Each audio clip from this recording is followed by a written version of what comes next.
Bom dia, gente linda!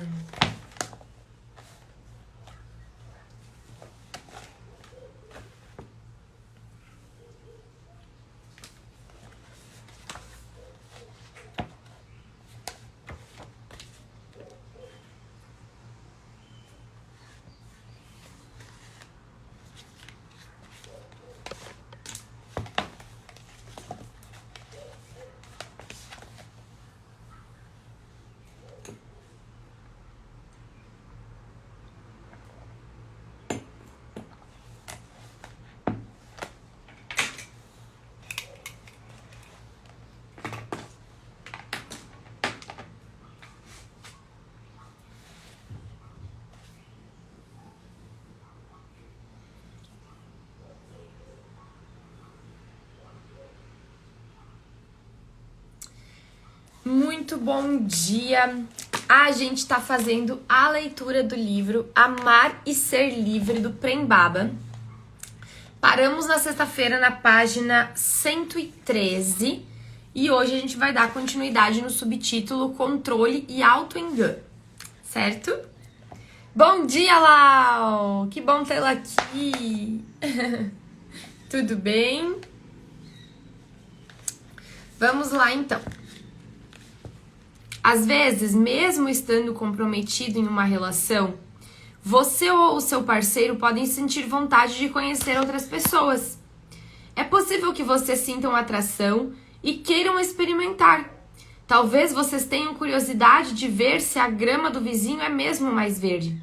Na maioria das vezes, quando isso acontece, somos tomados pelo impulso do controle, acreditando que, se amarrarmos o outro ao pé da cama, estaremos evitando um sofrimento maior. Acreditamos que não daremos conta de deixar a pessoa ir embora, que não suportaremos perdê-la. Bom dia! Somos tomados pelo medo da solidão. Assim, tentamos mantê-la prisioneira, tentando provar que nossa grama é mais verde que a do vizinho e que ela tem que olhar somente para nós. Então, começamos a usar todo o nosso repertório para forçar o outro a nos amar, a nos desejar, a querer estar conosco. Mas isso é auto-engano, uma ilusão. Não podemos segurar a pessoa. Se assim fizermos, ela ficará com raiva de nós e provavelmente tentará se vingar pelo fato de não estar fazendo o que quer fazer. Assim, estaremos criando um sofrimento desnecessário para as nossas vidas, para a vida dela e para a vida de quem está no nosso redor. Esse esforço para fazer o outro nos amar acaba ativando o pior dele, justamente porque reedita a ferida primordial, que é o momento de cisão, quando ele foi bloqueado da expressão da sua espontaneidade e da sua vitalidade. Com isso, um ciclo de dor é ativado, que rapidamente transforma-se em um jogo de ataque e defesa. Porém, se puder deixar o outro realmente livre, talvez ele faça a experiência de que precisa e volte. Se há amor, ele vai voltar, mas é fato que estaremos correndo um risco. É possível que ele esteja ainda mais distante de ter qualquer insight a respeito do amor, a vida e o leve para longe. Pode ser que ele realmente vá embora. Essa é uma questão de escolha. Queremos continuar nos enganando ou queremos seguir o caminho da verdade? É importante ter consciência de que esse caminho oferece riscos e pede estrutura emocional para enfrentá-los, porque eles poderão ativar nossa natureza inferior com muita intensidade. Precisaremos estar maduros para suportar e superar o ciúme, a inveja, a insegurança, todas as misérias possíveis. Certa vez eu falava sobre a importância da amizade nos relacionamentos, e uma aluna perguntou se amizade no relacionamento afetivo significa deixar deixar o seu parceiro livre para viver suas experiências. Ela queria saber se deveria dizer, com calma e tranquilidade, para seu parceiro conhecer outra pessoa. Ela questionava se, nesse caso, eles não poderiam ser somente bons amigos. Esse questionamento é significativo. Seria realmente muito bom se pudéssemos deixar o outro livre para fazer o que quiser, mas é mais comum escolhermos pagar o preço por manter o outro aprisionado. Preferimos suportar as situações negativas que isso vai gerar, o que inclui o nosso próprio aprisionamento. Preferimos continuar usando a máscara, acreditando que o outro ainda está interessado em nós, para não enfrentar os desafios e turbulências que virão se deixarmos ele livre para seguir a sua jornada. Mas, se o seu parceiro está sentindo atração por outras pessoas, é importante questionar qual é o sentido dessa relação, porque é verdade que essa liberdade pode virar uma forma de o casal não se aprofundar no amor. Isso precisa ser compreendido. Liberdade ou fuga? Como mencionei anteriormente, muitas vezes a variedade sexual pode servir de remédio para aquela pessoa que foi muito reprimida, pois essa liberdade é necessária para que ela possa avançar pelos estágios mais profundos do relacionamento. Mas muitas vezes, tal ideia de liberdade é usada justamente para o contrário, para fugir do aprofundamento. Na verdade, a pessoa não está precisando desse remédio. O que ela está querendo é encontrar um jeito de escapar da intimidade. Isso ocorre porque, como já vimos, o aprofundamento requer uma revelação, o que pode não ser fácil. A revelação implica mostrar páginas do livro da nossa vida que ainda não aceitamos, das quais ainda nos envergonhamos e que não queremos mostrar para ninguém, nem para nós mesmos. Então, quando chegamos nessas páginas, muito astutamente resolvemos mudar a direção de Resolvemos mudar a direção de Eros e sentir atração por outra pessoa. Nesse caso, a liberdade não é verdadeira. Estamos usando a ideia de liberdade como uma estratégia de fuga para evitar o duro processo de transformação do eu inferior. Porque para nos transformar, precisamos ter a disposição de olhar para nossos defeitos, para coisas desagradáveis, a respeito de nós mesmos. Precisamos ir além do orgulho e de todos os seus desdobramentos. Vaidade, vergonha, arrogância, autoimagem idealizada, para encontrar a humildade de nos mostrar ao outro e também para receber a revelação dele. A revelação é um risco necessário. Ela pode fazer com que o casal entre numa noite escura ou pode fazer com que Eros se recolha. Muitas vezes, ao receber a revelação do outro, deixamos de admirá-lo, porque na verdade estávamos projetando nele partes nossas com as quais não queríamos entrar em contato. Geralmente você não admira a si mesmo, por isso deixa de admirar o outro, já que ele está espelhando aspectos da sua própria personalidade. Esses são aspectos da purificação dos corpos emocional e mental que ocorrem até que Eros seja resgatado e possa se unir ao sexo e ao amor. Quando isso acontece, significa que atravessamos a noite escura. Depois disso, tudo será diferente. Uma coisa é viver fantasiando quem é o outro e quem você é. Outra coisa é você ter a visão objetiva da realidade, podendo enxergar e aceitar as feiuras e os primores, tanto no outro quanto em si mesmo. Enquanto estamos sob o encanto da paixão e ainda não encontramos essa noite escura, que é o processo de purificação, teremos uma visão subjetiva e distorcida da realidade. Enxergamos somente o que queremos enxergar. Durante um período, queremos sustentar as máscaras, tanto as nossas quanto as do outro, porque isso alimenta a nossa fantasia. Porém, não é possível sustentar a máscara para sempre. Em algum momento, ela precisará cair, junto com as fantasias a respeito da vida, para que possamos aprender a olhar a vida como ela é e amá-la assim mesmo. Olhar objetivamente para a vida, especificamente para o outro, significa ver as belezas e as misérias dele, sem fechar o coração. Isso não deve ser razão para deixar de amar. No mais profundo, você está acolhendo partes em que você antes não amava. Como grande parte do relacionamento é baseada em projeções, não existe uma fórmula que sirva para todos os casais.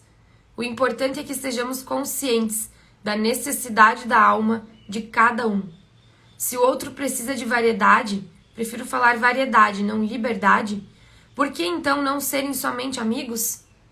Sinto que é exatamente isso que você precisa, ser amigo. Esse é o melhor caminho. Mas não se engane. Não diga que é amigo como estratégia para mais tarde se vingar e prender o outro.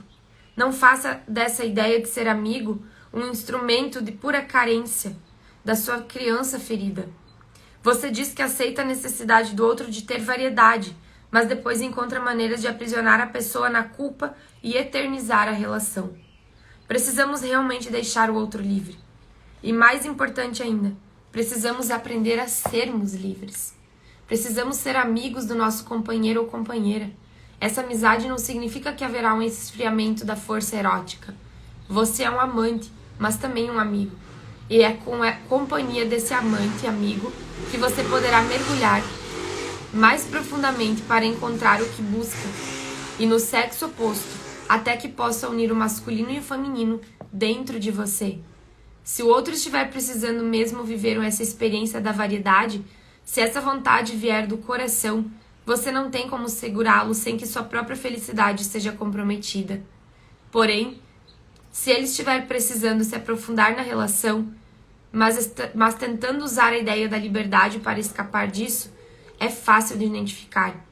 Quando essa experiência de variedade ocorre e a relação se mantém, é fácil diferenciar a liberdade da fuga do aprofundamento. Na fuga, colocamos um relacionamento contra o outro. Essa é uma forma de escapar. A variedade como remédio é para aqueles casos de repressão, nos quais a pessoa realmente não teve a chance de viver o que queria. É para aqueles que estão na pré-escola dos relacionamentos. Mas o que eu tenho percebido é que na maioria dos casos, a pessoa usa a ideia de variedade para fugir do aprofundamento. E ainda faz uso do discurso do conhecimento espiritual, falando de um conceito tão elevado e nobre de liberdade, para proteger as manobras do eu inferior. Você não viu o Prem Baba dizendo que liberdade é a qualidade máxima? Esse é o caminho. Eu tenho que ser livre. Compulsão ou necessidade? A atração bate a porta quando menos esperamos. Mas devemos estar atentos para não nos enganar. Não precisamos nos aproximar de toda pessoa por quem nos sentimos atraídos. Essa atração deve servir como material de escola. Façamos uso da autoobservação para identificar o que em nós está indo na direção dessa pessoa. O que estamos buscando nela que não estamos encontrando em nosso momento atual. Isso pode ser apenas um vício, uma compulsão.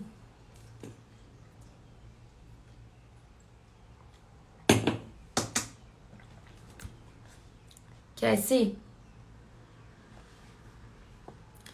Ao nos deixarmos simplesmente ser levados pelo impulso da atração, sem nos observar, não chegamos a lugar algum. Não ampliamos nossa percepção e permanecemos andando em círculos, com os olhos vendados. Iremos voltar sempre ao mesmo lugar, pois trata-se de um padrão repetitivo. Isso não nos traz crescimento algum, muito pelo contrário, só nos aprisiona cada vez mais nas teias do karma. Por isso é importante olhar para dentro e ver o que está nos levando naquela direção. O que estamos buscando no outro. Certamente é algo que está dentro de nós, mas às vezes precisamos de alguém lá fora para simbolizar o que está dentro. Agir cegamente por impulso não nos ajuda a crescer em compreensão. Na maioria das vezes, só o fato de parar para observar já traz a clareza necessária. Mas é claro que nem sempre a atração é uma manifestação de uma compulsão. Às vezes, nossa alma está realmente precisando viver uma experiência diferente para poder expandir. Somente o tempo traz a maturidade para discernirmos entre o que é um vício e uma necessidade real da alma. Quando a vontade surgir, faça uma autoavaliação honesta para identificar o que sua alma precisa para expandir nesse momento. É aprofundar uma relação? É variar ou é ficar sozinha? As três possibilidades são válidas. Em determinados momentos da jornada, precisaremos escolher entre elas. O importante é não se enganar, ou seja, não ficar sozinho para fugir do relacionamento ou buscar variedade para fugir do aprofundamento. Não se enganar é ter coragem para doutrinar seus eus.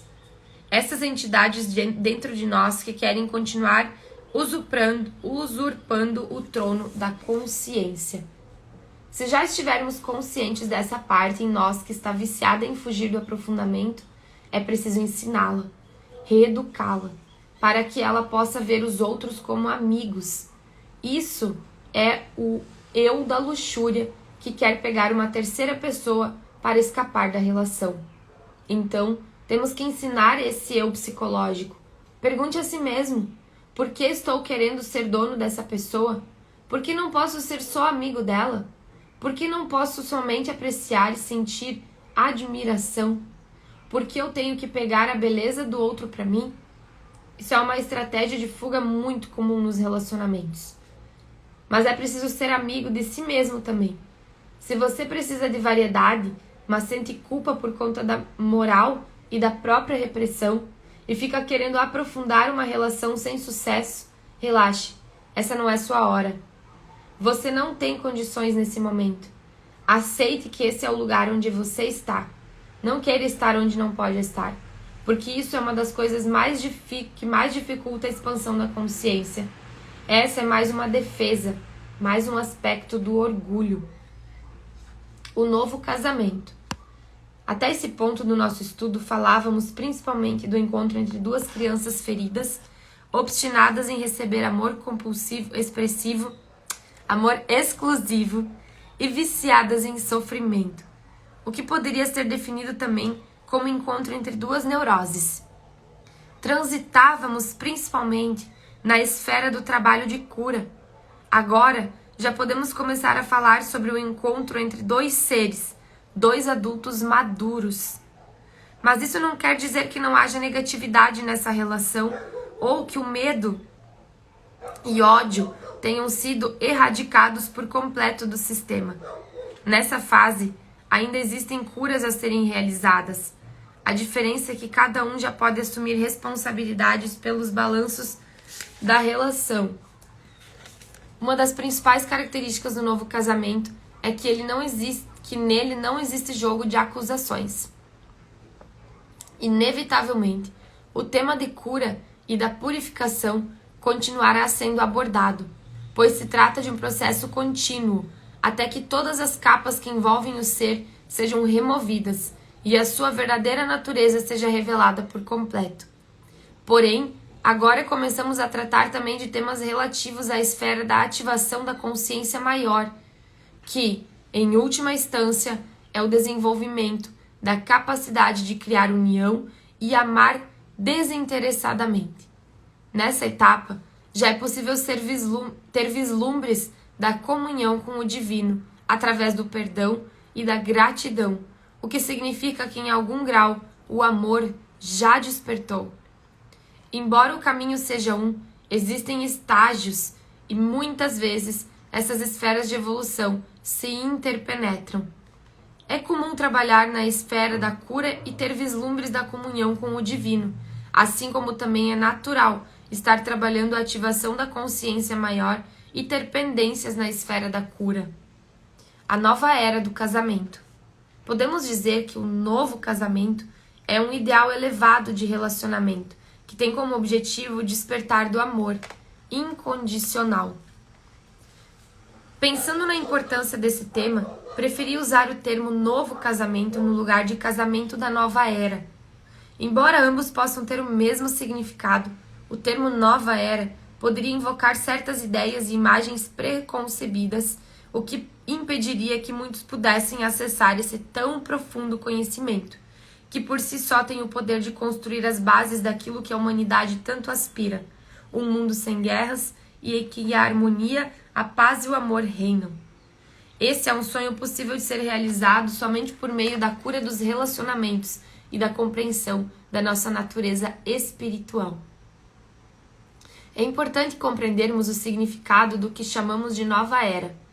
Esse é o nome dado para a atual fase da evolução da consciência humana, a grande transição planetária que estamos vivendo. Essa é a principal característica desse novo tempo: transformação.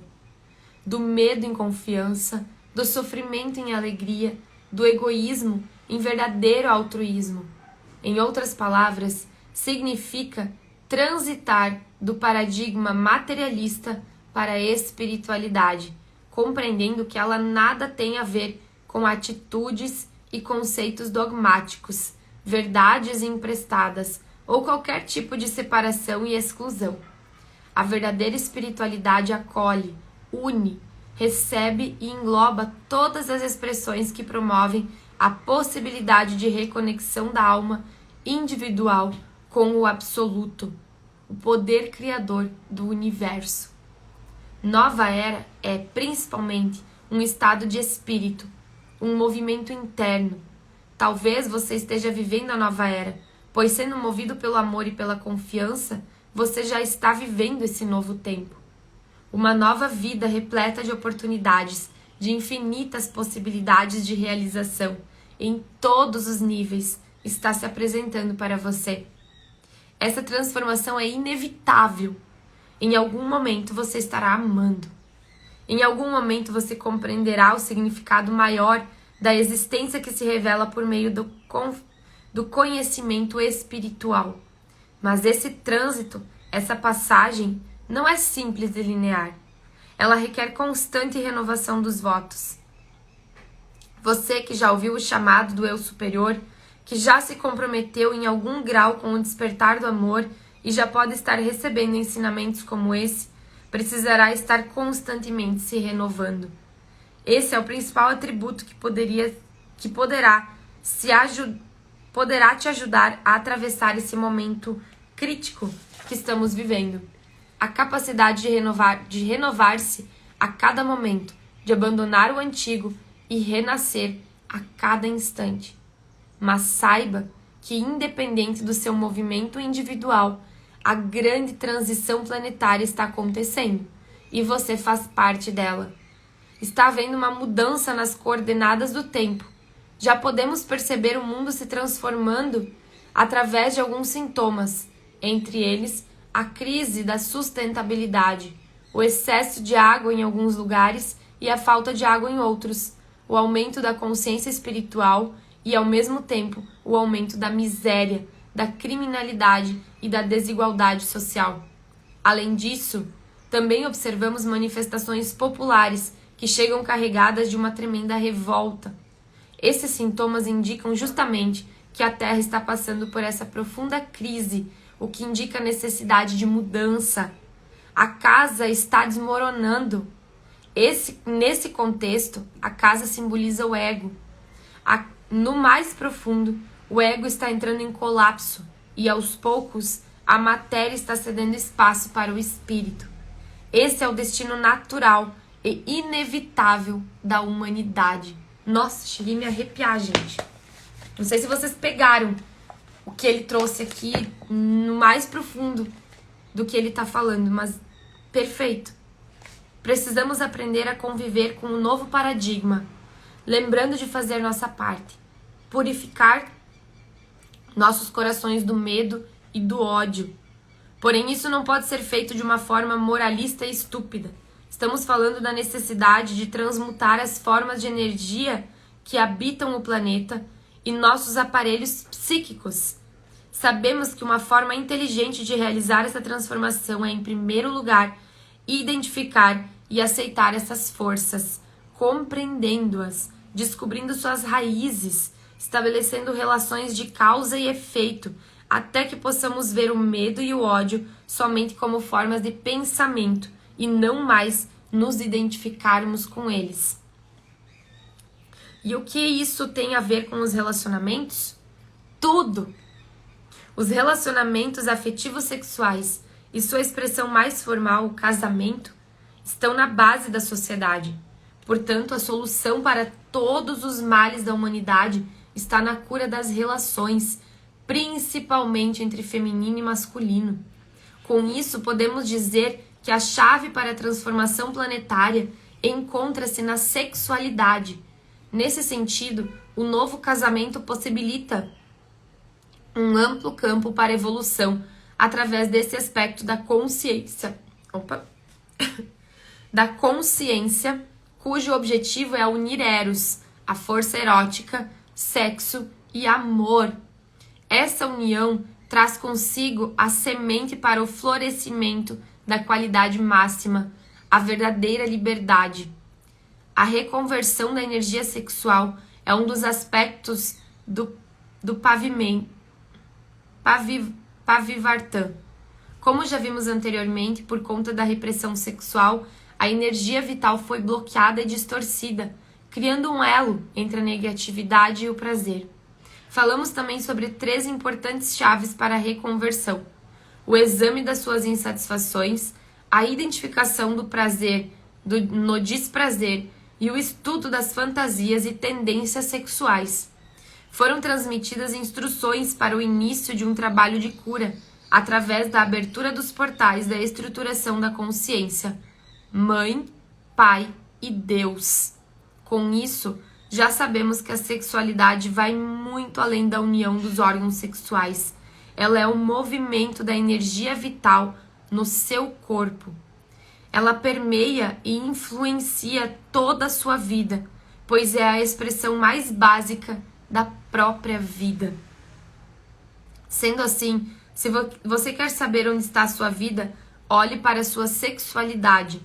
Se a sua sexualidade está imersa no mundo da fantasia, sua vida está nesse mesmo lugar. Se está reprimida, sua vida está reprimida. Se está se movendo em direção ao coração, sua vida está se movendo nessa mesma direção. É simples assim. Mas por conta da ignorância em torno do tema da sexualidade, devido aos conceitos equivocados da maior parte das religiões, ele pode se tornar complexo. Repito, o principal veneno para a evolução da consciência humana é a negação. Se a sexualidade está envenenada, a vida está envenenada, pois a energia sexual é a semente do amor e o amor é a seiva da vida.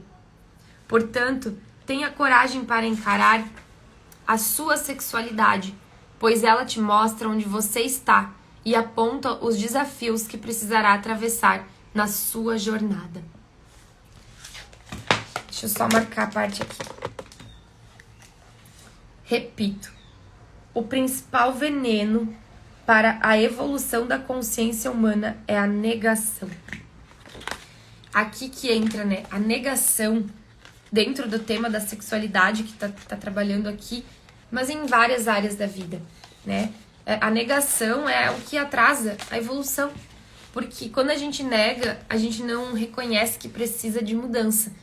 Então, eu não entendo, eu não percebo que eu preciso, às vezes, ou de ajuda, ou de um movimento novo, e fico nessa negação, em várias áreas. Nossa, atendo muitas pessoas, quando chegam pra mim com 15 muros de negação, né? Então, quando a gente começa a desconstruir, às vezes vai um tempo assim, e a pessoa abre esse olhar, às vezes até por uma frestinha que ela se permite olhar, quando ela derruba o muro da negação. Negação no quê?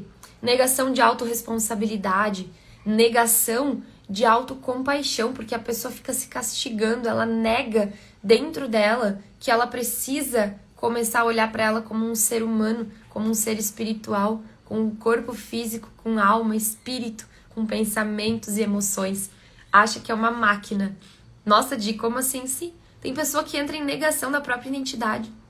Ela nega a própria identidade e se considera algo imortal, como se fosse realmente um robô nesse planeta aqui, vivendo às custas do racional. O que é viver às custas do racional?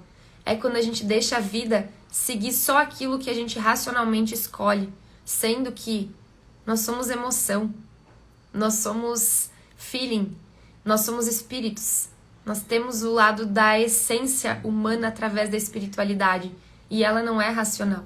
Ela é 100% sentida. E aí, quando a pessoa chega pra mim negando inconscientemente e conscientemente, muitas vezes, essa identidade. Ah, mas eu não acredito em Deus. Quando a gente não tá falando de Deus, a gente tá falando de sua identidade nesse momento. Quando tu nega a tua identidade, tu nega o teu divino, o divino dentro de ti. E é isso que te desconecta do fluir da vida.